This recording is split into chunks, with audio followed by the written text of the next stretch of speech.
Relato de Miguel A. Meu tio, Padre Augusto, sempre foi um homem de fé inabalável e coragem surpreendente. Cresci ouvindo suas histórias sobre os desafios da vida religiosa e sobre a luta constante entre o bem e o mal. No entanto, houve uma noite que ele compartilhou apenas comigo, que marcou sua vida para sempre e que ele nunca teve coragem de contar a mais ninguém. Era uma noite de inverno rigoroso e a chuva forte fazia barulho nas janelas da igreja. Meu tio estava prestes a fechar o confessionário quando um homem entrou. Ele vestia uma capa preta longa e um chapéu que escondia parte de seu rosto. Sem dizer uma palavra, ele se sentou no confessionário e meu tio, já acostumado a ouvir as mais diversas confissões, se preparou para mais uma. De início, o homem parecia apenas mais um pecador arrependido. Mas à medida que começou a falar, meu tio percebeu algo profundamente perturbador. O homem não falava com arrependimento ou vergonha. Ele falava com uma confiança gélida e arrogante. Seus relatos de pecados eram de uma natureza tão macabra e absurda que meu tio nunca havia ouvido nada parecido. "Padre", começou o homem, sua voz suave, mas cheia de malícia. "Eu gosto de causar sofrimento. Destruo famílias, corrompo almas e vejo o desespero nos olhos daqueles que engano. Faço tudo isso porque nós temos o poder sobre eles. Jesus não pode nos deter. Ele é insignificante diante de nossa vontade." As mãos de meu tio começaram a tremer enquanto o homem continuava. Ele descrevia atrocidades com detalhes perturbadores, cada palavra carregada de uma maldade que fazia meu tio questionar se estava realmente na presença de um ser humano. Não era uma confissão, era uma provocação, um desafio direto a Deus. "O sofrimento dos inocentes me dá força, padre", ele disse com um sorriso sombrio que meu tio pôde ver por entre as sombras. "Nós que possuímos o verdadeiro poder, não temos limites. Jesus é fraco, uma figura patética diante de nosso domínio." A cada palavra, a desconfiança de meu tio crescia. Esses não eram apenas pecados comuns, eram manifestações de uma maldade tão pura que era difícil acreditar que um simples homem pudesse ser responsável por elas. Apesar do instinto lhe alertar do perigo, ele continuou a ouvir, tentando entender mais sobre a verdadeira natureza daquele visitante. A sala parecia escurecer ainda mais, como se a presença daquele homem sugasse a luz. Meu tio notou que a temperatura havia caído drasticamente, um frio glacial que parecia emanar do próprio visitante. Ele relatava atos de crueldade inimagináveis, com uma serenidade perturbadora, como se estivesse descrevendo tarefas mundanas. "Eu amo ver o desespero nos olhos de uma família que perde alguém", continuou ele, sua voz gotejando veneno. "A dor humana é um banquete para nós. Jesus, ele é nada mais que uma ilusão fraca, uma esperança vazia para os tolos." Meu tio lutava para manter a compostura. O homem à sua frente não era apenas um pecador comum. Ele era a personificação do mal puro. Quando o homem mencionou o sofrimento de crianças com um prazer sádico, meu tio soube que estava diante de algo além da compreensão humana. Após um tempo que pareceu uma eternidade, o homem finalmente parou de falar. Houve um silêncio pesado antes que ele perguntasse, com uma expressão quase divertida: "Então, padre, qual é a minha penitência?" Meu tio respirou fundo, seu coração batendo forte. Havia algo profundamente errado com aquele homem, algo que desafiava sua compreensão. Com uma calma que não sabia que possuía, respondeu: "Eu não lhe darei penitência. Quero apenas que diga comigo: viva Jesus, viva Maria." No instante em que meu tio terminou de falar, os olhos do homem se encheram de uma raiva intensa. Antes que ele pudesse reagir, uma bola de fogo explodiu diante dele, e o homem desapareceu em uma fumaça densa e fétida. O cheiro de enxofre encheu o confessionário, e meu tio sentiu um calafrio profundo atravessar seu corpo. Ele ficou ali, em choque por vários minutos, tentando entender o que havia acabado de acontecer. O confessionário estava em ruínas, e o cheiro horrível persistia, impregnando o ar com uma sensação de pura maldade. Desde aquele dia, meu tio evitou falar sobre o ocorrido. A única vez que mencionou o episódio foi para mim, e pude ver em seus olhos o terror que ele sentiu naquela noite. A igreja nunca mais foi a mesma, e sua fé, embora abalada, tornou-se mais firme diante do reconhecimento de que o mal verdadeiro existe e está sempre à espreita. Essa história, que ele compartilhou com medo e tremor, continua a me assombrar, uma lembrança constante de que a batalha entre o bem e o mal é muito mais real e próxima do que podemos imaginar. Relato de Antônio C. Meu nome é Antônio e sou zelador de um cemitério há mais de 10 anos. Trabalhar no turno da madrugada me permitia desfrutar de uma estranha tranquilidade, interrompida apenas pelo vento que soprava entre os túmulos e pelas histórias que eu contava a mim mesmo para passar o tempo. Durante esse período, já havia ouvido barulhos estranhos, como estalos e sussurros, mas nunca presenciei nada além disso, até aquela noite fatídica. Um dos amigos das minhas histórias era João, um homem trabalhador que também fazia seu turno noturno como porteiro em um prédio. Ele sempre passava pelo cemitério por volta das 19h30, a caminho do trabalho, e retornava às 7 da manhã. Nossas conversas eram rápidas, recheadas de piadas, e isso se tornou parte da minha rotina diária. Certo dia, há cerca de 4 anos, João simplesmente desapareceu. Ninguém sabia o que havia acontecido com ele. Perguntei a várias pessoas, mas ninguém tinha respostas. A vida seguiu seu curso e eu continuei com meu trabalho noturno no cemitério, sempre lembrando de João e seu sorriso amigável. Uma madrugada, enquanto eu estava cuidando de uma sepultura, vi João vindo em minha direção. Fiquei surpreso e aliviado ao vê-lo depois de tanto tempo. Quando ele se aproximou, brinquei. Estava sumido, João. Parece que estava guardado numa catacumba de parede. Ele não achou muita graça e apenas respondeu: eu vim aqui só te ver. Algo na maneira como ele falou me deixou desconfortável. Havia um tom frio em sua voz, uma seriedade que eu nunca tinha visto antes.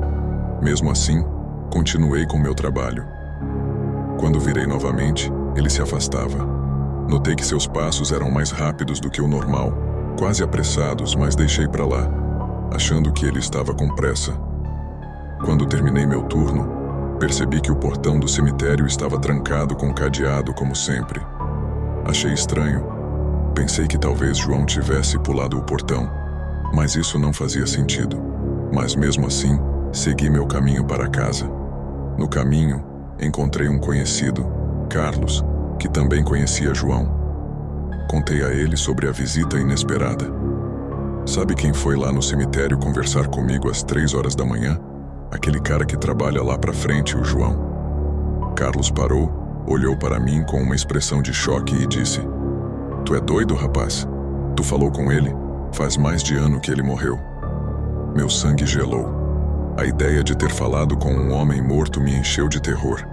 João não tinha sido enterrado no mesmo cemitério onde eu trabalhava, o que tornava tudo ainda mais perturbador. Comecei a duvidar da minha sanidade, tentando encontrar alguma explicação lógica para o que havia acontecido, mas a verdade era clara e assustadora. Eu tinha falado com o espírito de João. Nas semanas seguintes evitei pensar sobre o ocorrido, mas não conseguia tirar aquilo da cabeça. Cada vez que passava pelo cemitério, lembrava de João e sua expressão séria. Comecei a notar coisas estranhas no cemitério. Objetos mudavam de lugar, e eu sentia uma presença fria e opressiva, especialmente perto das sepulturas onde eu trabalhava naquela madrugada. Uma noite, decidi investigar. Com uma lanterna na mão, fui até o local onde vi João pela última vez. Ao chegar, senti um frio intenso e vi uma sombra se movendo rapidamente. Meu coração batia forte enquanto me aproximava. De repente, ouvi um sussurro: Antônio. Girei a lanterna em todas as direções, mas não vi ninguém. O medo tomou conta de mim e comecei a recitar uma oração, esperando afastar qualquer presença maligna. A sombra desapareceu, mas a sensação de ser observado permaneceu. Voltei para casa, mas o terror daquela noite me acompanhou.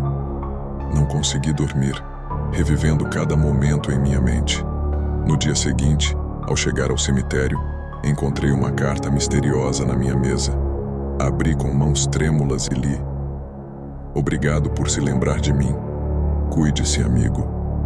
Desde então, vivo com a certeza de que há coisas além da nossa compreensão e que o cemitério não é apenas um lugar de descanso eterno, mas também um portal para o desconhecido. A presença de João me assombra até hoje, lembrando-me de que o mundo dos vivos e o dos mortos estão mais próximos do que imaginamos. Relato de Juliana F. Meu nome é Juliana e sou restauradora de arte em um pequeno museu no interior de Minas Gerais. Meu trabalho sempre foi minha paixão: lidar com obras de arte antigas, recuperando suas cores e detalhes originais. Mas uma peça em particular, um quadro misterioso que chegou ao museu, mudou minha vida para sempre.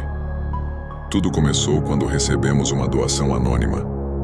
Era um retrato de uma mulher, pintado em tons sombrios e de uma beleza perturbadora. Seus olhos pareciam seguir você por onde quer que fosse, e seu sorriso enigmático causava um desconforto indescritível. O quadro não tinha assinatura, mas parecia extremamente antigo.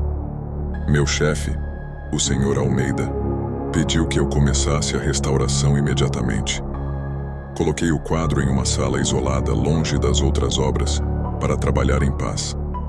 Na primeira noite, enquanto removia a camada de sujeira e fuligem que cobria a pintura, senti um calafrio inexplicável. A temperatura na sala parecia ter caído subitamente, e os olhos da mulher no quadro pareciam me observar com uma intensidade ainda maior. No terceiro dia, ao continuar a restauração, percebi algo perturbador. O quadro começou a parecer mais vibrante à medida que eu limpava, mas com uma mudança sutil e macabra.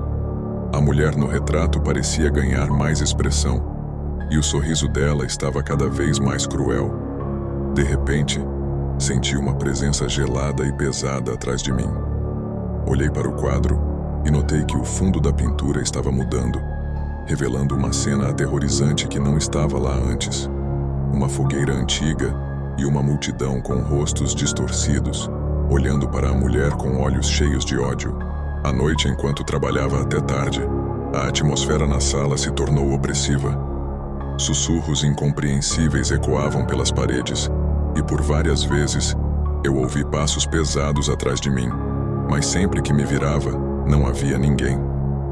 Os sussurros aumentavam em intensidade e se tornavam quase ensurdecedores. A sensação de estar sendo observado era esmagadora, e eu podia sentir um peso constante sobre meus ombros. O pior ocorreu uma noite em que a tempestade se abateu sobre a região. Relâmpagos iluminavam a sala intermitentemente, revelando a figura da mulher no quadro em uma luz sinistra. Sua expressão havia mudado novamente. Agora parecia estar em agonia, como se estivesse presa em um tormento eterno. As sombras projetadas pela luz dos relâmpagos davam vida à cena do fundo do quadro. A fogueira parecia estar prestes a sair da tela, e as chamas dançavam, ameaçando consumir tudo ao seu redor. Em um momento de desespero, decidi me afastar e chamar o Sr. Almeida. Quando ele chegou, encontramos a sala em completo caos. As ferramentas estavam espalhadas, e o quadro estava cercado por uma aura de energia sombria. As luzes piscavam e a temperatura na sala estava extremamente baixa. O Sr. Almeida tentou tocar o quadro, mas recuou imediatamente, dizendo que algo estava errado. Ele trouxe um especialista em artefatos paranormais, que confirmou que o quadro era conhecido por carregar uma maldição antiga. A mulher retratada nele havia sido uma praticante de bruxaria no século XVIII, condenada e queimada na fogueira. Seu espírito, cheio de ódio e vingança, estava preso no quadro. O especialista sugeriu uma cerimônia de exorcismo para liberar a alma atormentada. Durante a cerimônia, os sussurros e gritos tornaram-se quase ensurdecedores, e a figura da mulher parecia tentar sair da tela, sua imagem se contorcendo e distorcendo. A cerimônia terminou com sucesso, mas não sem deixar marcas. O quadro foi selado em uma caixa de chumbo e enterrado em um local desconhecido para evitar que sua maldição se espalhasse.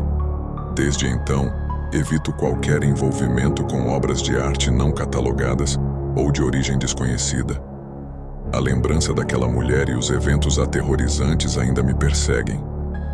Trabalhar com arte nunca mais foi o mesmo para mim. E agora, mais do que nunca, sei que algumas obras carregam muito mais do que apenas beleza. Se você gostou destes relatos e quer ouvir mais histórias arrepiantes, não esqueça de se inscrever no canal e deixar o seu like. Até a próxima e lembre-se, o medo é sempre real.